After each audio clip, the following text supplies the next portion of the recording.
அளவற்ற அருளாளனும் நிகரற்ற அன்புடையவருமாகிய எல்லாம் வல்ல ஏக இறைவனின் அமைதியும் சமாதானமும் அனைத்து மக்கள் மீதும் நின்று நிலவட்டும் என்ற அழகிய முகமன் வார்த்தையோடு ஆரம்பம் செய்கின்றேன். அஸ்ஸலாமு அலைக்கும் வரஹ்மத்துல்லாஹி வபரகாத்துஹு.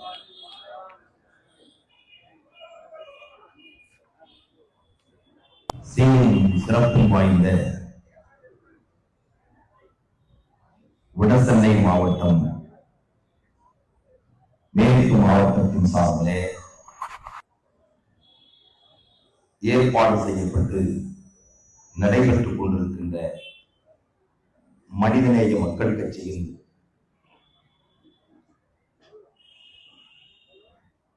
இந்த மாபெரும் தேர்தல் விளக்க பொதுக்கூட்டத்துடைய தலைமை பொறுப்பேற்றிருக்கின்ற கூட்டத்தினுடைய தலைவர் என் அன்பு சகோதரர், இந்த மாவட்டத்தின் மனிதநேய மக்கள் கட்சி தமிழ்நாடு முஸ்லிம் முன்னேற்ற கழகத்துடைய தலைவர் குணங்குடி முஹியத்தீன் அவர்களே, இந்த கூட்டத்திற்கு முன்னிலை வகித்துக் கொண்டிருக்கின்ற மாவட்டத்தினுடைய செயலாளர் முகமது ஹிலால் அவர்களே, மாவட்ட பொருளாளர் காஜா மீதீன் அவர்களே, மாமகவுடைய மாவட்ட செயலாளர் குளத்தூர் நசீர் அவர்களே, எனக்கு முன்னாலே இங்கே பேசி அமர்ந்திருக்கின்ற அன்புக்குரிய சகோதரர் புதுமடம் அனீஸ் அவர்களே,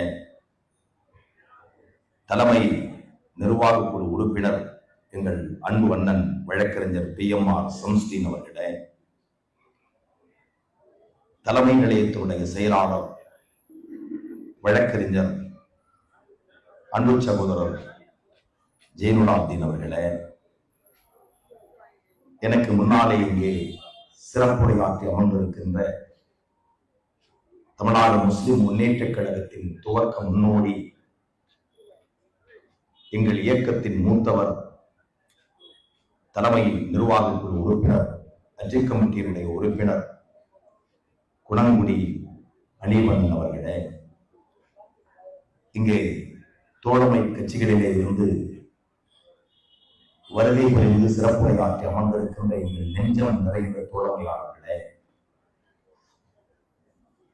இது போன்ற மேடைகளிலே நாங்கள் நின்று சமுதாய கருத்துக்களை பேச வேண்டும் என்று எங்களை அழைத்து இந்த மேடையிலே நிற்க வைத்திருக்கின்ற எங்கள் நெஞ்சம் நிறைந்த சகோதரர் ராயபுரம் சிராஜ்பாய் அவர்களே, கிழக்கு மாவட்டத்தினுடைய தலைவர் ராயபுரம் அலி அவர்களே, திரளாக கூடியிருக்கின்ற பெரியோர்களே, வாக்காளர் பெருங்குடி மக்களே, காவல்துறை நண்பர்களே, உளவுத்துறை சகோதரர்களே, 18வது தேர்தல் வருகிற 19ஆம் தேதி இந்த தமிழகத்தில் நடைபெறுகிறது. ஏப்ரல் 19 நம்முடைய நாட்டிலே தேர்தல் கமிஷன் என்று ஒன்று இருக்கிறது, தேர்தல் ஆணையம். அவர்கள் அறிவற்றவர்களாக இருக்கிறார்கள். ஒரு நாடு, அந்த மக்கள், அவருடைய கலாச்சாரம், அவருடைய பண்பாடு, அவருடைய விடுமுறை தினம், அவருடைய வழிபாட்டு தினம், இதையுமே கருத்தில் எடுக்காத அறிவற்றவர்களுடைய கையிலே அந்த அதிகாரம் ஒப்படைக்கப்பட்டிருக்கிறது. அதனுடைய கொடூரம் தான் வெள்ளிக்கிழமை எங்களின் பிரேயர் தினத்திலே, எங்களுடைய விசேஷ தொழுகையின் தினத்திலே இந்த தேர்தலை வைத்திருக்கிற முட்டாளை நான் முதலிலே கண்டித்து என்னுடைய உரையை ஆரம்பித்தேன். இந்த தேசத்தின் மக்கள் அறிவார்ந்த மக்கள். நீண்ட காலம் காங்கிரஸ் கட்சி இந்த தேசத்திலே ஆட்சியிலே இருந்தது. எங்கோ நடந்த பிழைகள் காங்கிரஸை அதாள பாதாளத்திற்கு கொண்டு சென்று வேறு வேறு கட்சிகள் இந்த தேசத்தை ஆள ஆரம்பித்தன. ஆனால் கடந்த 10 ஆண்டு காலம் நரேந்திர மோடியினுடைய தலைமையிலே உள்ள இந்த ஆட்சி, இனிமேல் நாம் இந்திய தேசத்தில் சுடுகாட்டில் வாழ்வோமோ என்று நினைக்கிற அளவுக்கான கொடூரத்தை அது கொண்டு சென்றிருக்கிறது. மனித மிருகங்கள் தான் இந்த நாட்டை ஆளுகிறார்களோ என்ற சந்தேகம் இந்திய தேசத்தின் மக்களுக்கு எழுந்து அவைகள் அறச்சீற்றமாக மாறி இன்றைக்கு வருகிற 19ஆம் தேதி தமிழகத்தின் தேர்தலிலே, பாராளுமன்ற தேர்தலிலே அந்த அறச்சீற்றம் வாக்குகளாக மாறி இந்திய தேசத்தில் ஒரு புதிய வரலாற்றை படைக்க இருக்கிறது என்று நான் சொன்னால் என்ற வார்த்தை மிகையல்ல. பாரதிய ஜனதா கட்சி இந்தியாவில் பாடம் கற்றுக்கொள்ள வேண்டும். அந்த பாடத்தை தமிழகத்திலே இருந்து கற்றுக்கொள்ள வேண்டும். அந்த நாள் தான் ஏப்ரல் 19ஆம் தேதி. இந்த நாட்டில் எந்த சர்வாதிகாரத்தை வேண்டுமானாலும் செய்துவிடலாம். அதிகாரத்தை பயன்படுத்தி, ஆட்சியை பயன்படுத்தி இந்திய அரசியலமைப்பு சட்டத்தின் விழுமியங்களை மாற்றி என்ன வேண்டுமானாலும் நாங்கள் செய்வோம், எவனும் எங்களை தட்டி கேட்க முடியாது என்ற திமிர் இருக்கிறதே, அந்த திமிரை அடக்குகிற தினம் ஏப்ரல் 19ஆம் தேதி. அதற்கு நீங்கள் தயாரா? நாங்கள் தயார். வியாபார பெருங்குடி மக்கள் இந்த நாட்டில் நிறைய பேர் அமர்ந்திருக்கின்றீர்கள். நான் வருகிற வழியெல்லாம் பார்த்தேன், நிறைந்திருக்கிற வியாபாரம். ஆனால் அந்த வியாபாரத்தில் ஈடுபட்டிருக்கிற முதலாளி அவருடைய பணப்பெட்டிக்கு அருகாமையிலே கவலையோடு பார்க்கிறார். காரணம், அவர் 100 ரூபாய் சம்பாதித்தால் அல்லது 100 ரூபாய்க்கு வியாபாரம் செய்தால் அதில் 20 ரூபாய் லாபம் என்று சொன்னால் அதில் 12 ரூபாய் மோடிக்கு கொடுக்க வேண்டியிருக்கிற கவலையோடு அவர் அமர்ந்திருக்கிறார். இதான் ஜிஎஸ்டி. ஜிஎஸ்டி என்கிற கருண கொடூரம் பல்லாயிரக்கணக்கான தொழிற்சாலைகள் நான் பிறந்த கோவை மாவட்டத்தில் இழுத்து கூட்டப்பட்டிருக்கின்றன. யாரும் தொழில் செய்வதற்கு தயாராக இல்லை. என்ன காரணம்? ஜிஎஸ்டி என்கிற ஒரு மிகப்பெரிய பூதம். அந்த பூதத்தை யாராக பார்க்கிறார்கள் என்று சொன்னால் நரேந்திர மோடியாக பார்க்கிறார். கருண கொடூரமான அந்த பூதம் இந்த மக்களுடைய பொருளாதாரத்தை விழுங்கிக் கொண்டிருக்கிறது. வியாபாரம் செய்வது அவர்கள், முதலீடு இட்டிருப்பவர்கள் அவர்கள். லாபம் யாருக்கு? ஒன்றிய அரசு என்று சொல்லக்கூடிய இந்த கோமாளிகளுக்கு போகிறது. அது முறையாக போகிறதா என்று தெரியவில்லை. இதுதான் இந்தியாவின் இப்போதைய நிலை. எனவே மானத்தோடு வாழ நினைக்கிற, கண்ணியத்தோடு ஒரு வியாபாரம் செய்ய நினைக்கிற ஒரு வியாபாரி, அரையறிவு உள்ளவன் கூட பாரதிய ஜனதா கட்சிக்கு வாக்களிக்க மாட்டான். அதை எங்களோடு மக்கள் முடிவெடுத்திருக்கிறார்கள். கோவை மாவட்டத்தில் தொழிற்சாலைகள் ஏராளம். கல்கட்டாவுக்கு பிறகு நீங்கள் தொழிற்சாலையை எங்கே பார்க்க முடியும்? கோவையிலே தான் பார்க்க முடியும். அந்த கோவை இப்பொழுது கண்ணீர் வடித்துக் கொண்டிருக்கிறது. இதான் நிலை. வியாபாரங்கள் முடக்கப்பட்டு விட்டன, தொழிற்சாலைகள் இழுத்து மூடப்பட்டு விட்டன. சிறு குறு தொழிலாளர்கள் இன்றைக்கு பிச்சை எடுக்கக்கூடிய நிலைமைக்கு இந்திய தேசத்திலே இந்த நரேந்திர மோடியின் பாரதிய ஜனதா கட்சி ஆக்கி இருக்கிறது என்று நாங்கள் சொன்னால் எங்கள் வார்த்தையை நீங்கள் பரிசீலனை செய்ய வேண்டிய அவசியம் இல்லை. அதை நீங்கள் கண்கூடாக அனுபவித்துக் கொள்வீர்கள். இதான் இந்திய தேசத்தின் நிலை. 10 ஆண்டு கால இந்த பாரதிய ஜனதா கட்சி ஆட்சி இங்கே இருக்கிற முஸ்லிம்களை, கிறிஸ்துவர்களை, மதம் சாராத மக்களை, இந்து மக்களை அத்தனை பேரையும் கொடூரமாக கூறு போட்டிருக்கிறது. இந்தியாவுடைய வெற்றிக்கு என்ன காரணம் தெரியுமா? இங்க இருக்கிற தொழிற்சாலைகளோ, கனிம வளங்களோ, நாட்டின் பரப்பளவோ அல்ல. இந்தியாவுடைய வெற்றிக்கு, இந்தியாவுடைய வளர்ச்சிக்கு, இந்தியாவுடைய பொருளாதார நிலைக்கு, அதன் உச்சத்திற்கு இவ்வளவு ஆண்டு காலம் துணை நின்றது இந்து முஸ்லிம் கிறிஸ்துவனுடைய ஒற்றுமை. சகோதரர்களே, அந்த ஒற்றுமை இந்திய தேசத்தில் கடப்பாறைகளால் குத்தி கொலை செய்யப்பட்டிருக்கிறது. இந்த மோடியினுடைய ஆட்சி என்ன தெரியும்? மோடிக்கு முஸ்லிம்களை கொல்ல தெரியும். என்ன தெரியும் மோடிக்கு? பாரதிய ஜனதா கட்சிக்காரனுக்கு என்ன தெரியும்? தேவாலயத்திலே குண்டு வைக்க தெரியும், பாதிரியாரை கொலை செய்ய தெரியும். 6 வயது 9 வயது பெண் பிள்ளைகளை கற்பழிக்க தெரிந்த அயோக்கியனுக்கு இன்னொரு பெயர் பாரதிய ஜனதா கட்சி. இல்லை என்று மறக்க முடியுமா நீங்கள்? அல்லது கற்பழித்தவனை ஜாமீன் எடுப்பதற்கு ஒரு 100 வக்கீலோடு போய் கற்பழித்தவனை ஜாமீன் எடுத்துக் கொண்டு வந்து அவனுக்கு ஒரு பாரதிய ஜனதா கட்சியினுடைய தூணை கழுத்திலே போட்டு கை தட்டி பழகியவர்கள் இந்த பாரதிய ஜனதா கட்சி மனித மிருகங்கள். அவர்கள் தான் இந்திய ஆட்சி கட்டில் அமர்ந்திருக்கிறார்கள். உதாரணத்திற்கு நான் ஒன்றை சொல்லுகிறேன். காஷ்மீர்ல ஒரு 9 வயது மிகையாக ஆசிஃபா என்று சொல்லக்கூடிய ஒரு சிறுமி, அவள் கொஞ்சம் அழகாக இருக்கிறார், சிறுமி. அந்த பெண்ணை கொண்டு போய் அந்த சிறுமியை கொண்டு போய் கோயில் கருவறையிலே படுக்க வைத்து 1 வாரம் அனுபவித்தார்கள் இந்த பாரதிய ஜனதா கட்சியை சேர்ந்த பாவிகள். எந்த தாயை இருப்பார்? மனிதநேயம் உள்ள எந்த தாயாவது இனி காவலை சின்னத்துக்கு ஓட்டு போவாரா? உன் குழந்தை இந்த நாட்டில் கற்பழித்து கொலை செய்யப்பட்டிருக்கிறது. ஆசிஃபா இந்திய தாயின் குழந்தை. அதற்காக 2 பேர் சிறைபிடிக்கப்பட்டு அவர்கள் சிறையிலே இருந்தார்கள். கைது செய்யப்பட்டு அவர்களை விடுதலை செய்ய சொல்லி 2 பாரதிய ஜனதா கட்சியினுடைய எம்எல்ஏ விடுதலை செய் என்று ஊர்வலத்திலே கலந்து கொள்கிறார். பத்திரிகையாளர் போய், அட மானங்கெட்டவனே, நீ பிள்ளை பெற்றெடுத்திருக்கிறாயா இல்லையாடா? நீ ஒரு தாய்க்கு பிறந்தவனா இல்லையாடா? ஒரு 9 வயது பிள்ளை கற்பழிக்கப்பட்டிருக்கிறாள், படுகொலை செய்யப்பட்டிருக்கிறாள். அவனைத்தானே இந்த சட்டம் தண்டித்திருக்கிறது. அவனை வெளியே விட சொல்லி நீங்கள் ஊர்வலம் செல்லுகிறீர்களே, நீ ஒரு சட்டமன்ற உறுப்பினரை என்று கேட்டபோது அவன் சொன்னான், எங்களுக்கு இந்த உத்தரவை பிறப்பித்தது பாரதிய ஜனதா கட்சியினுடைய தலைமை என்று சொன்னான். இங்கேதான் வாக்காளர் பெருங்குடி மக்கள், எங்கள் சகோதர இந்தியர்கள், இங்கேதான் இந்த பாரதிய ஜனதா கட்சியினுடைய கோர குணத்தை நீங்கள் கண்டுகொள்ள வேண்டும். அதைத்தான் நாங்கள் பேசிக் கொண்டிருக்கிறோம். நீங்க எனக்கு வாக்களிக்கிறீர்கள், வாக்களிக்காமல் போகிறீர்கள், அதல்ல விஷயம். பாரதிய ஜனதா கட்சியை நீங்கள் புரிந்து கொள்ளுங்கள். அது கட்சி அல்ல, அது ஒரு கொலைகார கூட்டம். அது இந்தியாவை கொள்ளையடிக்க காவல்துறையினுடைய புரோக்கர் மாமா பையன் இந்தியாவுடைய பிரதமர் நரேந்திர மோடி. இதை நான் சொல்லவில்லை. இந்தியாவின் தலைநகர் டெல்லியிலே சட்டமன்றத்திலே பேசுகிறார் கெஜ்ரிவால். என்ன பேசினார் கெஜ்ரிவால்?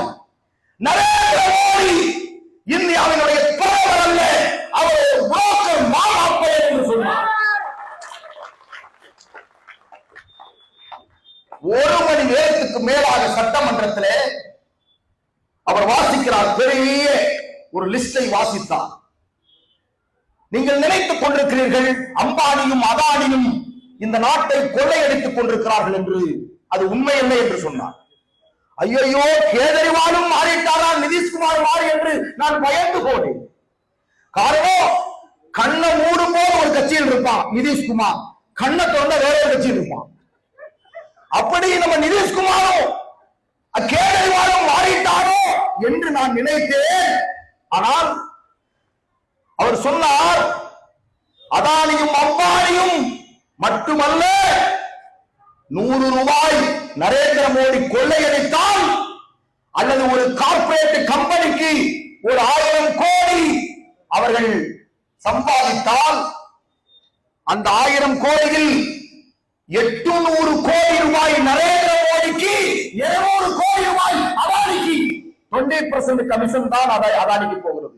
யார் சொல்றா? இந்தியாவினுடைய தலைநகரம் டெல்லியினுடைய முதலமைச்சர் சொல்லுகிறார். இது உண்மைக்கு புறம்பானதா? சட்டமன்றத்திலே பேசியிருக்கிறார். அதற்காக ஏன் வழக்கு போடவில்லை? அதற்காக வழக்கு போடவில்லை. நரேந்திர மோடி குறித்து லிஸ்ட் அவுட் எடுத்து 1 மணி நேரத்துக்கு மேலாக இந்தியாவுடைய தலைநகர் சட்டமன்றத்திலே கேஜரிவால் அடுக்கிய ஊழல் குற்றச்சாட்டுகளுக்கு கேஜரிவால் மீது வழக்கு போட துப்பில்லாத இந்த பாரதிய ஜனதா கட்சி சகாராயத்திற்கும் அதனுடைய கடைக்கு கொடுத்த அனுமதிக்குமாக யாரோ அனுமதி கொடுத்ததுக்கு யாரையோ கைது செய்து உள்ளே போட்டிருக்கிறார். இது நாங்கள் எப்படி பார்க்கிறோம்? அண்ணல் காந்தியடிகளை வெள்ளை ஏகாதிபத்திய ஆட்சி சிறைபிடித்தால் என்ன உணர்வு எங்களுக்கு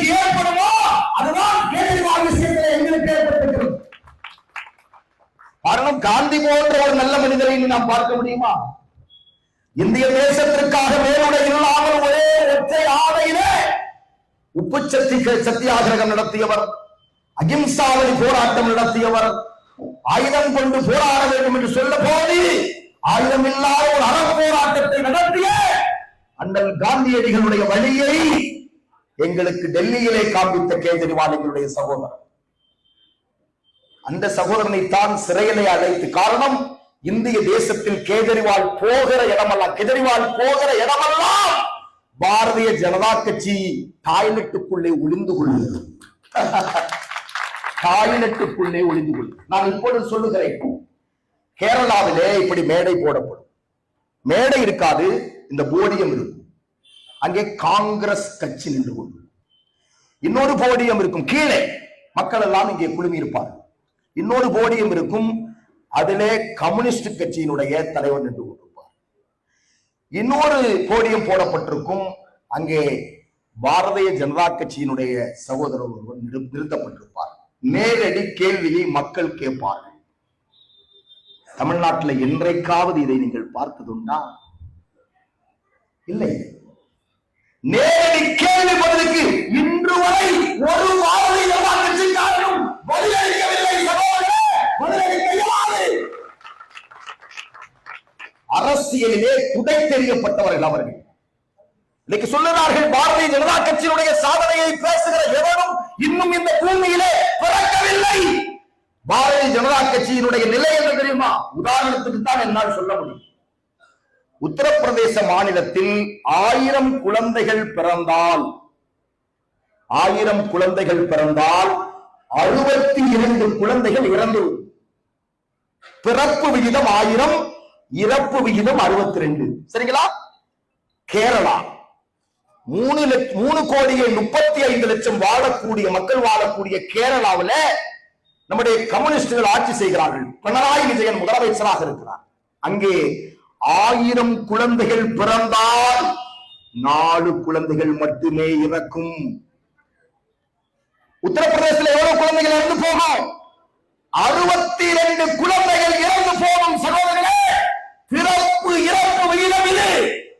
அப்படியானால் எங்கே நல்லாட்சி இருக்கிறது? எங்கே மருத்துவம் இருக்கிறது? மக்களுக்கான விஷயங்கள் எங்கே பாதுகாக்கப்படுகிறது? எது மக்களாட்சி? இதான் கேரளா. இதை பற்றி சிந்திக்கிற அறிவும் ஆற்றலும் இந்த தமிழர்களுக்கு இருக்கிறதாக, கூடுதல் இருக்கிறதாக நான் நம்புகிறேன். அதனால் இந்த விஷயத்தை சொல்லுகிறேன். நீங்க நரேந்திர மோடி ஒரு மிகப்பெரிய பொய்யன். எப்படி பொய்யன்? அவர் சொன்னார், இந்திய தேசத்திலே நான் ஆட்சிக்கு வந்தால், நான் பிரதமர் ஆனால் இந்திய நாடு முழுவதும் கொள்ளையடித்து அரசியல்வாதிகளால் பெரும் முதலாளிகளால் போடப்பட்டிருக்கிற வெளிநாட்டிலே உள்ள கருப்பு பணத்தை இந்தியாவுக்கு கொண்டு வருவேன். கொண்டு வந்து உங்களுடைய ஒவ்வொருவருடைய வங்கி கணக்கிலேயும் 15 லட்சம் ரூபாயை போடுவேன். வாங்கினவங்க எல்லாம் கை தூக்குங்க. பாரதிய ஜனதா கட்சிக்காரனே இல்லையா? யாருமே இல்லையா? அப்படியானால் பேசியது தெருவிலே போகிற லூஸ் அல்ல, பேசுவது கீழ்ப்பாக்கத்திலே உள்ள பைத்தியம் அல்ல. பேசியது யார்? இந்தியாவுடைய தற்போதைய 10 ஆண்டு கால போர் சாதனைகளின் சரித்திர நாயகன் யாரு? பேசியது 15 லட்சம் ரூபாயை உங்கள் வங்கியிலே போடுவேன். போட்டாரா? போட முடியல அல்லது போடவில்லை, சாத்தியமில்லை. என்னமோ அடுத்தது சொன்னார், இளைஞர்கள் 2 கோடி பேருக்கு வேலை வாய்ப்பு, ஒரு வருடத்துக்கு 2 கோடி பேருக்கு வேலை வாய்ப்பு. யாராவது நரேந்திர மோடி கொடுத்த வேலை வாய்ப்பிலே இருந்தால் சொல்லுங்க, நான் மேலையிலிருந்து கீழே இறங்கி விடுவேன், மைக் ஆஃப் பண்ணி விடுவேன். கூட்டம் முடிஞ்சிருச்சு. யாராவது உண்டா? காவல்துறை அதிகாரிகள் யாராவது உண்டா? உளவுத்துறை அதிகாரிகள் உண்டா? யாராவது ஒரு சத்தம், ஒரு பிஜேபி காரன் அல்லது அந்த பிஜேபியை மறைமுகமாக ஆதரிக்கிற ஒரு அதிமுக காரன் சொல். 2 கோடி பேருக்கு வேலை. கொஞ்சம் கம்மி பண்ண சொன்னீங்களா? 2 லட்சம் பேருக்கு வேலை. அலி கொஞ்சம் கம்மி பண்ண சொன்னீங்க. ராயபுரம் அலி ஒரு 2000 பேருக்கு வேலை. ரெண்டு பேர் உண்டா? எப்படி வாக்காளர் பெருங்குடி மக்களே, நீங்கள் நரேந்திர மோடிக்கு வாக்களிக்க போகிறீர்கள் அல்லது அந்த நரேந்திர மோடியை இதுவரை கண்டிக்காத அவர் பிரதமராக வர வேண்டுமா வேண்டாமா என்று இதுவரை வாய் திறக்காத ஊமை இரும்பு பெண்மணியின் தொண்டன் யார்? இரும்பு பெண்மணியின் தொண்டன் யார்? எடப்பாடி பழனிசாமி. ஏன் இதுவரை வாய் திறக்கவில்லை? இது தேர்தல் பிரச்சாரம் தானே. இது என்ன திமுகவுக்கும் அதிமுகவுக்கும் நடக்கிற தேர்தலா? இல்லை, ஒன்றிய அரசுக்கும் நமக்கும் நடக்கிற தேர்தல். ஒரு ஒன்றிய அரசு 10 ஆண்டு காலம் ஆட்சியில இருந்திருக்கிறது. நீங்கள் இந்த ஆட்சி செய்வதற்கு தகுதி இல்லை என்று ஒரு முன்னாள் முதலமைச்சர் எடப்பாடி பழனிசாமி நான் பேசி முடிக்கிற இந்த நேரம் வரை அவர் பேசவில்லை. ஏன்? நீங்கள் யாருக்காக ஓட்டு கேட்கிறீர்கள்? உங்கள் தலைவி செல்வி ஜெயலலிதா அவர்கள் 1999 ஜூலை 4 சென்னை மெரினா கடற்கரையில் இதே போல ஒரு இரவு நேரத்தில் லட்சக்கணக்கான முஸ்லிம் மக்கள் மத்தியிலே நான் மன்னிப்பு கேட்கிறேன் என்று சொல்லி தமிழ்நாடு முஸ்லிம் முன்னேற்ற கழகத்துடைய தொண்டர்களிடத்திலே மன்னிப்பு கேட்டவர் செல்வி ஜெயலலிதா. அவரை நான் மதிக்கிறேன். காரணம், செய்த தவறை ஒப்புக்கொண்டு மன்னிப்பு கேட்கிற தைரியம் அந்த பெண்மணிக்கு இருக்கிறது. முதுகலும் உள்ள பெண்மணி, இரும்பு பெண்மணி. இன்றைக்கு அந்த பெண்மணி இருந்திருந்தால் நரேந்திர மோடியினுடைய ரோகம் கூட தமிழ்நாட்டுக்கு வந்திருக்கார். ஏன் அந்த இரும்பு பெண்மணியின் தொண்டன் அவருக்கு 100% பலம் இருக்குமானால், தைரியம் இருக்குமானால், உங்களுக்கு ஒரு 1% இருக்கணுமா வேண்டாமா? முஸ்லிம் மக்கள்கிட்ட சிஏஏவுக்கு ஆதரவாக ஓட்டு போட்டதற்காக ஒரு மன்னிப்பை நீங்கள் கேட்டீர்களா? மன்னிக்கிற சமுதாயம் தானே இந்த மக்கள். யாரையெல்லாம் மன்னித்தோம் நாங்கள் கேட்டீர்களா இதுவரை? எங்கள் நெஞ்சங்களிலே நீங்கள் ஆயுதம் கொண்டு துளைத்திருக்கிறீர்கள்.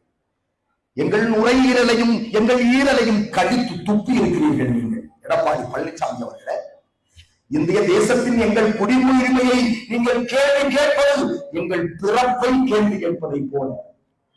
அவ்வளவு இந்த தேசத்திற்கு நாங்கள் அர்ப்பணித்தவர்கள். எங்கள் உயிரினுடைய ஒவ்வொரு துளி ரத்தம் இந்த மண்ணில் சிந்தி இந்த நாடு விடுதலை அடைந்தது. எங்கள் முன்னோர்கள் மூதாதையர்கள் சிந்திய ரத்தத்திற்கு அளவுண்டா, கணக்குண்டா? இதை அறிவதற்காக அந்தமான் சிறைக்கு சென்றேன். நான் அங்கே பார்த்தேன், என் மூதாதையர்கள் இந்திய தேசத்திற்கு எவ்வளவு ரத்தம் சிந்தி இருக்கிறார்கள் என்று வரிசையாக பார்த்து வந்தேன். தாடி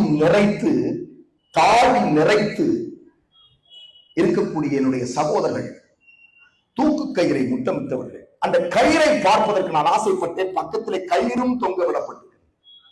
இந்த தேசத்தினுடைய விடுதலைக்காக பாடுபட்ட போராளிகள். இதற்கு ஒரு அடையாளம் இருக்கிறது. எங்களுக்கு ஒரு வரலாறு இருக்கிறது. இதே மாதிரி நான் சொன்ன வரலாறை நீங்கள் பாரதிய ஜனதா கட்சியில யாருக்காவது ஒருத்தருக்கு சொல்ல முடியுமா? ஒரு RSS இந்தியாவுடைய விடுதலைக்காக உயிரை விட்டால், மன்னிக்கணும் பெரியவர்கள், மயிரை விட்டானாவது சொல்ல முடியுமா? ஒரு மயிறு கூட, ஒரு முடி கூட இந்த நாட்டுக்காக இழக்காத நீங்கள் இந்திய தேசத்தின் ஆட்சி கட்டளை உட்கார்ந்து எங்களுக்கு குடியுரிமை இல்லை, முஸ்லிம்களுக்கு குடியுரிமை இல்லை என்று சொல்லுவதும், என் குல கண்மணி எங்களோடு பிறந்த இலங்கை தமிழனுக்கு, அந்த தமிழனுக்கு இந்த நாட்டில் குடியுரிமை இல்லை என்று சொல்லுவதையும் எப்படி எங்களால் ஏற்க முடியும்? அதனால்தான் எனக்கு குடியுரிமை இல்லைன்னு சொன்ன உனக்கு இந்திய தேசத்தில் ஒன்றுமே இருக்கக்கூடாது என்று கேட்க நாங்கள் வாக்களிக்க அவசியம். அந்த வாக்கு இரட்டை இலைக்கோ நொட்டை இலைக்கோ எதற்குமே போய்விடக் கூடாது. யார் இந்தியா கூட்டணியை பலப்படுத்துகிறார்களோ, யார் ராகுல் காந்தியுடைய கரத்தை பிடித்திருக்கிறார்களோ, யார் சிஐஏவை ரத்து செய்கிறார்களோ, யார் பொதுச்சிவில் சட்டத்தை தாயிலற்ற கருவி தூண்டுகிறார்களோ, அவர்களுக்குத்தான் அவர்கள்தான் உதயசூரியன் சின்னத்திலே உங்களுடைய வாக்கு கேட்டு நிற்கும். அது எங்களுக்கு ஆணை, எங்கள் தலைமை பிறத்த உத்தரவு. அதனால் நின்று கொண்டிருக்கிறோம். அந்த உதய சூரியனை தவிர இவன் 5000 ரூபாய் கொடுத்தான்னு சொல்லி எதற்காக நீங்கள் போட்டீங்கன்னா உங்களுக்கும் கோட்சேவுக்கும் சம்பந்தம் இருக்கு. உங்களுக்கும் எடப்பாடி பழனிசாமிக்கு சம்பந்தம் இருக்கு. உங்களுக்கும் இந்தியாவை காட்டி கொடுத்தவருக்கு சம்பந்தம் இருக்கிறது. நம்பி நாராயணன் சாராயத்திற்கு இந்தியாவை காட்டி கொடுத்த நம்பி நாராயணனுக்கும் உதயசூரியனுடைய ஓட்டை தவிர்த்து வேறொரு கட்சிக்கு ஓட்டு போறவனுக்கும் சம்பந்தம் இருக்கோன்னு சொல்லி நாங்க பயப்படுறோம். சிந்தித்து பாருங்க. இது என்ன தேர்தலா? இது இல்லை, இது தேர்தல் அல்ல, இது ஜனநாயக அறப்போர். இது ஜனநாயக அறப்போர். இது இந்தியாவுடைய விடுதலைக்காக எம்முடைய முன்னோர்கள் நாடு கடந்து சென்று ஒவ்வொரு மாநிலங்களாக வெள்ளையனை எதிர்த்து போர் செய்தார்கள். அந்த போருக்கு நிகரான போர் இந்த போர். உங்களுடைய மூதாதையர்கள் இந்தியாவை வெள்ளைக்காரர்களை காப்பாற்றுவதற்காக தன்னுடைய இன்னுயிரை, தன்னுடைய பொருளாதாரத்தை, தன்னுடைய வாழ்வை, தன்னுடைய ஆயுளை எல்லாவற்றையும் அர்ப்பணித்தார்கள். இந்த பயங்கரவாதி, இந்த பாசிசத்தின் ஊன்றுகோலாக இருக்கிற, பாசிசத்தின் வேறாக இருக்கிற ஹிட்லருடைய மாமன், ஹிட்லருடைய மாமா பையன் நம்ம மோடி. இந்த மாமா பையனுடைய அந்த ஓட்டு வங்கியை அவர்களிடத்தில் இருந்து இந்த தேசத்தை காப்பாற்றுவதற்கு நீங்கள் செய்ய போகிற தியாகம் என்ன? நான் அரசீட்டத்தோடு நிற்கிறேன். ஏன் அந்த சீற்றம் உங்களுக்கு இல்லை? இந்த நரேந்திர மோடி அரசால் நீங்கள் பாதிக்கப்படவில்லையா? எத்தனை எத்தனை இளம் பெண்கள் பாதிக்கப்பட்டிருக்கிறார்கள். இந்த நாட்டில் முஸ்லிம்கள், கிறிஸ்துவர்கள், ஜெயினர்கள், புத்தர்கள், சீக்கியர்கள், மதம் சாராதவர்கள், தலித்துகள், ஷெட்யூல்டு காஸ்ட், மலைவாழ் மக்கள், மலைவாழ் மக்கள் எத்தனை பல்லாயிரக்கணக்கான பேர் கொலை செய்யப்பட்டிருக்கிறார். ஏன் அந்த சீற்றம் உங்களுக்கு ஏற்படவில்லை? யார் உட்கார்ந்திருக்கிறார்? யார் உட்கார்ந்திருக்கிறாங்க? சிந்தித்து பாருங்கள். நீங்க எவ்வளவு பெரிய பயங்கரவாதி என்பதற்கு நான் அடையாளத்தை சொல்லுகிறேன். பல்கிஸ் பானு, என்னுடைய சகோதரி பல்கிஸ் பானு 11 பாஜக காரர்களால், 11 நரேந்திர மோடியின் தோழர்களால், நண்பர்களால் மாறி மாறி மாறி மாறி என் சகோதரி கற்பழிக்கப்படுகிறார். 2002 பிப்ரவரியில் குஜராத்தில். அப்போது அம்மா என்று சொல்லி அலறி அந்த பல்கிஸ் பானுவனுடைய மகள் காலை பிடிக்கிற போது அந்த 3 வயது குழந்தை பல்கிஸ் பானுடைய மகளை காலை வாரி அந்த குழந்தையை செவுத்தில் அடித்து கொலை செய்தார்களே, அதுதான் இந்த தாமரை சின்னம். அவர்களை ஆதரிக்கிற இரட்டைகளை சின்னம். போடுங்கள் ஓட்டு, போடுங்கள். இந்திய தேசம் மலரட்டும், இந்த கொலைகார ஆட்சி தொடரட்டும். பிறகு ஒரு நாள் எங்களால் புரட்சி வெடிக்கட்டும். போடுங்கள். எப்படி புரட்சி வெடிக்காமல் இருக்கும்? அடுத்த ஆட்சி அல்லாஹ்வுடைய மாபெரும் கிருபையால், இறைவனின் கருணையால், எவன் இந்த பிரபஞ்சத்தை படைத்தானோ அவனுடைய கருணையால் நரேந்திர மோடி வீழ்த்தப்பட்டு ஜனநாயக சக்தி 400 சீட்டுக்கு மேலாக இந்தியாவில் வெற்றி பெற்று ஆட்சி அமைத்தால் நாடு தப்பித்தது, பெண்களின் கற்பு தப்பித்தது, மனித நேயம் போற்றப்படும், மத மாட்சிமை இல்லாத ஒரு நாடு உருவாக்கப்படும். ஒருவேளை விதி மாறி என்ன மிஷின் அவ வச்சிருக்கிறான். நாங்க நீதிமன்றத்தையும் அவங்கள்ட்ட உள்ள நீதிமன்றத்தையும் பார்த்தோம், அவங்கள்ட்ட உள்ள கஜானாவையும் பார்த்தோம். எல்லாமே ரொம்ப கிளியரா மொட்டையடிக்கப்பட்டிருக்கு. மிஷின் இப்ப அவங்க இல்லை. பேசும்போது எனக்கு ஒரு ஷார்டேஜ் ஏற்படுது. கபார்ல மிஷினை மாத்திட்டாங்கன்னா நிறைய மிஷின் பிளாக்ல வாங்கி வச்சிருக்கிறதான செய்தி. அதனாலதான் எஸ்ஆர் பாரதி நீதிமன்றத்துக்கு போய் என் தம்பி வழக்கறிஞர் ஜெயினுலாப்தீன் சொன்னார், 18ஆம் தேதி நாளை மறுதினம் நீதிமன்றத்துடைய தீர்ப்பு, 19ஆம் தேதி தேர்தல் எப்படி இருக்கும் என்று கேட்டார். முடிஞ்சு போன செத்து போன குழந்தைக்கு பேர் வச்சு என்ன நடக்க போகுது என்று சொன்னேன். இதுதான் இந்தியா.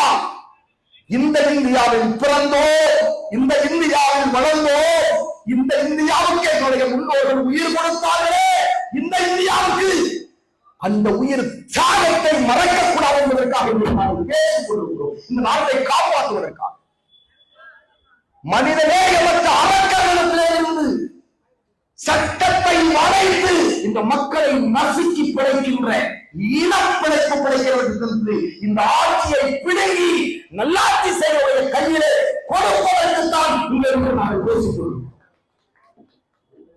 அந்த பல்கிஸ் பானு சொன்னனே, அவர்களுக்கு 11 பேர் கற்பழிக்கப்பட்ட 11 பேருக்கு நீதிமன்றம் ஆயுள் தண்டனை கொடுத்தது. நரேந்திர மோடி குஜராத்துக்கு போனார், அத்தனை பேரையும் விடுதலை பண்ணேன்னு சொல்லிட்டு வீட்டுக்கு போயிட்டார். அத்தனை பேரும் விடுதலை செய்யப்பட்டார்கள். உச்ச நீதிமன்றம் காரி முகத்திலே உமிழ்ந்தது. இதுதான் இந்தியா. எந்த அசிங்கத்தையும் எந்த இச்சிலையும் துடைத்து விட்டு துப்பாத மாதிரியே நடக்கிற அருமை பாரதிய ஜனதா கட்சிக்காரர்கள் சுப்ரீம் கோர்ட் காரி உமிழுது, அதையும் துடைக்கிறான். மக்களெல்லாம் காரியம் எல்லாத்தையும் துடைச்சு துப்பாத மாதிரியே நடந்துட்டு போறான். பெரிய ஆச்சரியமான இந்த பிறவிகள். இந்த நாடு காப்பாற்றப்பட வேண்டும் சகோதரர்களே, இந்த நாடு காப்பாற்றப்பட வேண்டும். அது இந்த காலத்தினுடைய கட்டாயம். 2024க்கு பிறகு இந்த நாட்டை நீங்களோ நானோ காப்பாற்ற முடியாது, இந்த பிரபஞ்சத்தை படைத்த இறைவனை தவிர.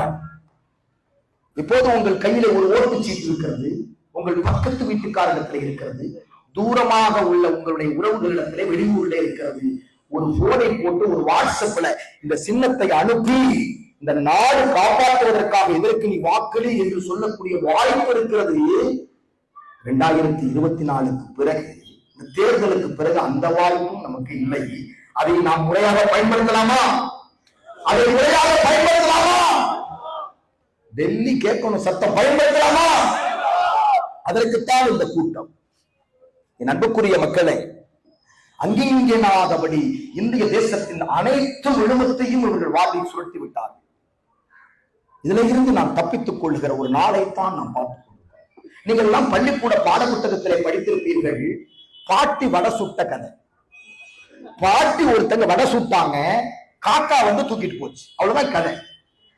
அப்பெல்லாம் சீன் வந்து நமக்கு ஞாபகத்து வந்து, பாட்டி ஒண்ணு தெரியும், வடை ஒண்ணு தெரியும், நம்ம மணக்கல்ல தெரியுமா இல்லையா? வடை தெரியுமா இல்லையா? தெரியும். வடையை தூக்கிட்டு போன காக்கா கருப்புங்கிறது நமக்கு தெரியும், மரம் தெரியும், எல்லாமே தெரியும். ஆனால் மோடி வடை சுட்ட கதை தெரியுமா? இப்ப புதிய கதை, மோடி வடை சுட்ட கதை. என்னது? எங்க ஊரு கோயம்புத்தூருக்கு மோடி வந்தார்.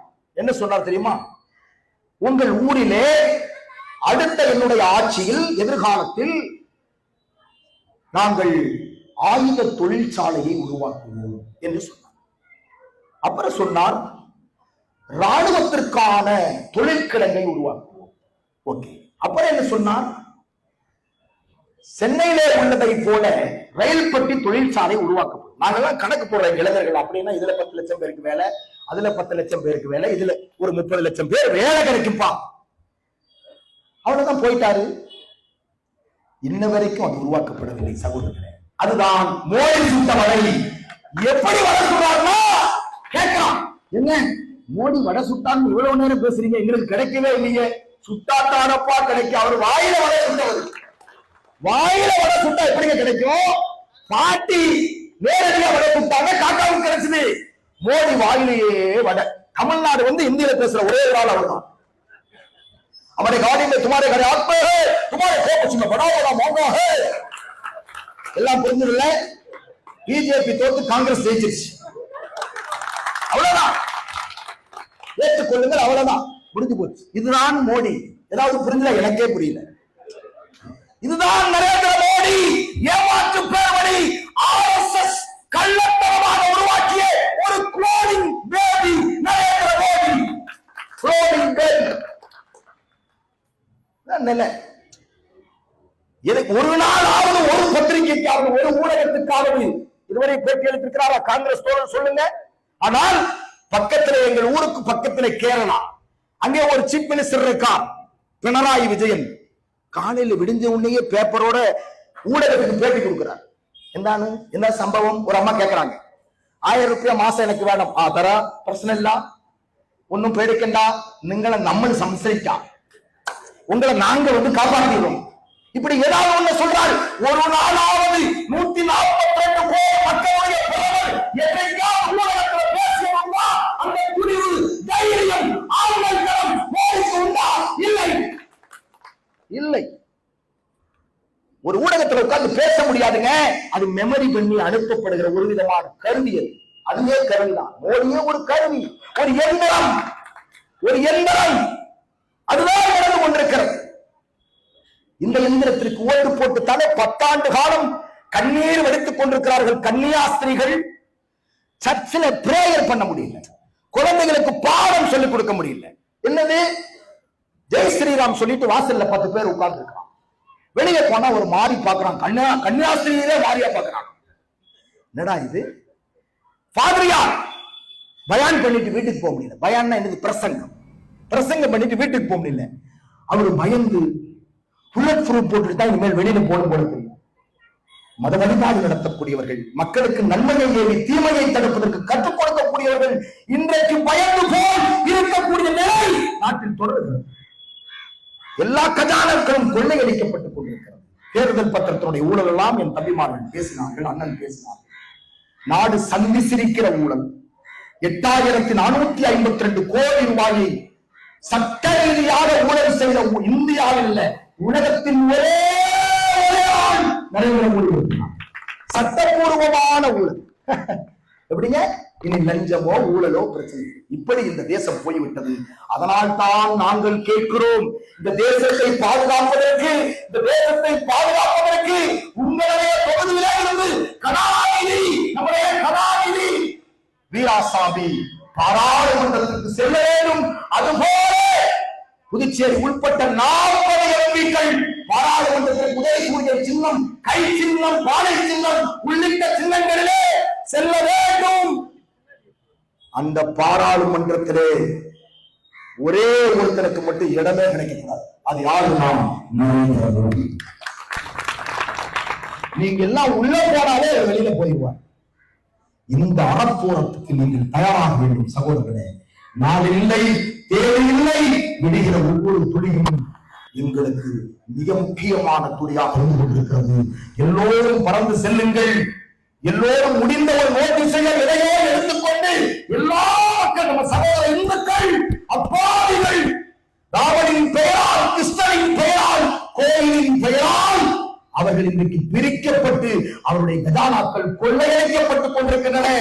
என் அன்பு இந்துக்களையும், என் அன்பு கிறிஸ்துவர்களையும், தலித்துகளையும், முஸ்லிம்களையும் இந்திய தேசத்துடைய விடுதலைக்கு எப்படி ஒன்று சேர்த்தோமோ அது மாதிரி இந்த மோடியை துரத்தி விட்டு நடக்கிறது.